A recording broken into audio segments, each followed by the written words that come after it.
Bob Wilkes here with a short video for Trim-A-Slab to explain the difference between our tapered edge product, our TE designated product, and our standard edge.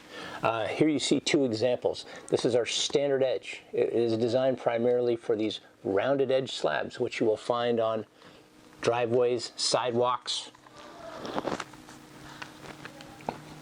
presses in by hand, as we've explained on other videos.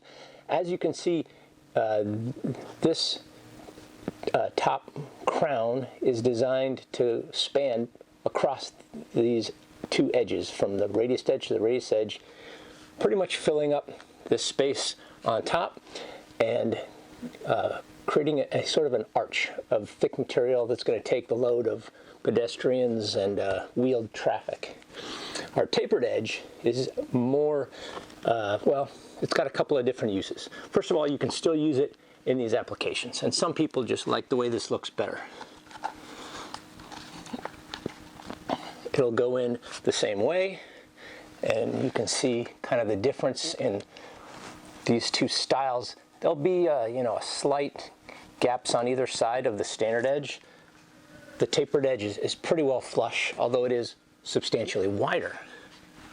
Now, what the tapered edge was really intended to do, and that was for the slabs that don't have a rounded edge, and that happens quite often if you've got a exposed aggregate, the colored pebbles that have been put into the concrete to give it a decorative look, and you'll have a straight edge on those. So this tapered edge product will go in, and it will be basically a tapered edge. It won't present any kind of a step or a trip hazard. It'll be as flush as this can be. You can use, and it has been used, our standard edge in that same application, but as you can see, you're going to have a tiny little step here, and that may be objectionable.